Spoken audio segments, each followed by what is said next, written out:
what's up, Skywalker from the Imagination Creation Films, and today we're going to take this and transform it into this, all using the power and control of soft grid cloths.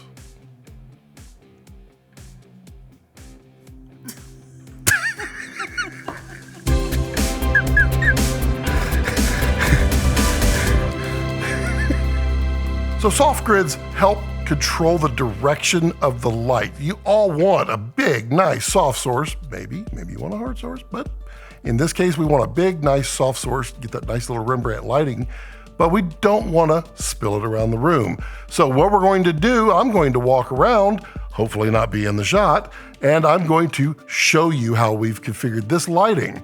Then we're going to do the whole thing without the grids to see why. So first off, let me get up and not trip over my dog. We have our lovely assistant here. She's surfing the web. So we're gonna cut all lights. And the first light we wanna bring is our key. And our key is a 600X. And it is just, well, you can see right here, we have a nice grid on here on the front. We have the nice full diffusion on the front. And we're hitting her just like this. Now, you can kind of see right here, you got the nice little Rembrandt lighting going on. A nice little, just that little triangle of happiness that Rembrandt can bring. Now, this is pretty lifeless. It is controlled. It is nothing else in here.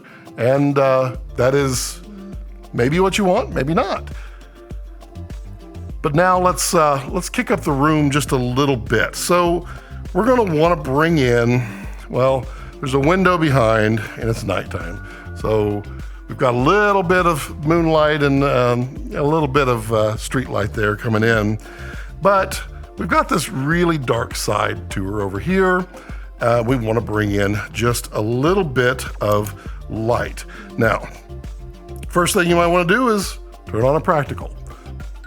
Got a little B7C back here, nothing too major, just right back here, just so that we can use it to play. Next, we're going to take the Nova right back here. You can see it right here, and we have a grid cloth on it, also for a reason. Now that just gives a nice little kiss of light right back here, motivated by this little practical right here. And then because the room needs to have a feeling, we're gonna add in, this is a LS600C, and we've got it just in the background, and we've got a nice little, just a little bit of a out of focus pattern back there. I'll turn it down to right about there. And now we have a nicely lit little scene. Maybe we need to bring out that plant just a little bit. Let's take a 60D, yep. There we go, that little 60D. We've also got grid cloth on it. So why is the grid cloth so important?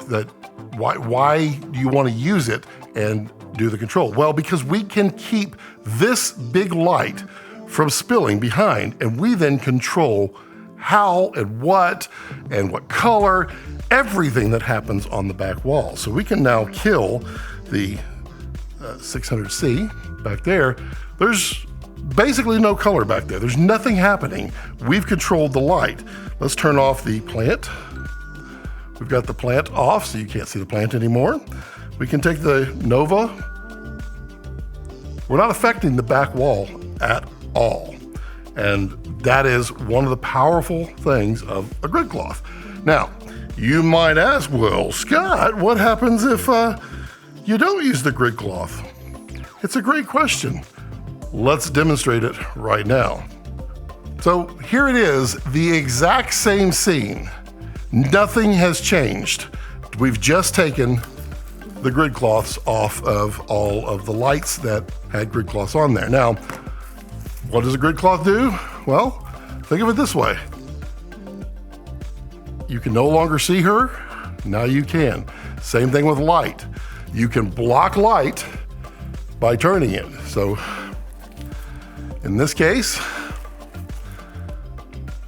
let's put it right here. You can see the light because it's pointed right at you. If we turn it, you can't. That's what a grid cloth is doing. Let's see what it's doing to our background. So let's start by removing everything. So let's take off the 600C. There's not a whole lot that it's doing there. It is adding something. But if you notice, you can now see the background. The background is there. Let's take off our 60D.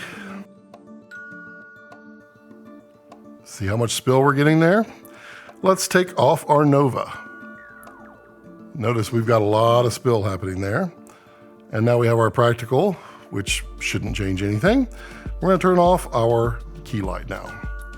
Now, just right there, if I turn on just the Nova,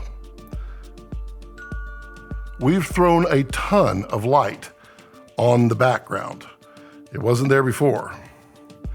If you remember, we can turn off our light there. If we turn on just the 600X, we used to have just her bathed in light.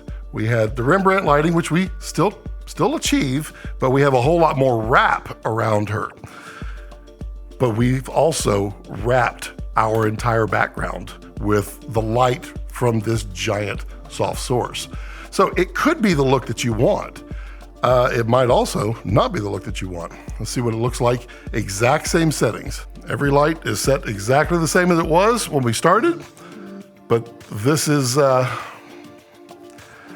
where we finish. And you know, it's a different look. This, to me, kind of feels like we're just in a room with an overhead light on, really. It doesn't have too much magic. There's not a lot of contrast. There's not a lot of color pop or anything. It's kind of bland. Like that dude. So what do you think about soft grids? Is that something you've played with before? Obviously, a lot of you have. Some of you may not. Some of you may have wondered, do I ever need it? Well, sometimes you do, sometimes you don't. Just like Almond Joy. Sometimes you feel like a nut. Sometimes you want grid cloth. The other thing that you can think about with grid cloth is the same thing it does for light, it does with reflections. So if you want to light something that's reflective and you don't want it to show up on camera, you can use grid cloths to help control that light. So that's grid cloths. And yeah, if you want to support the channel, you can use any of the affiliate links down below. Or if you want to be one of the cool kids, like, you can become a channel member and you know, support that way, like these really cool people.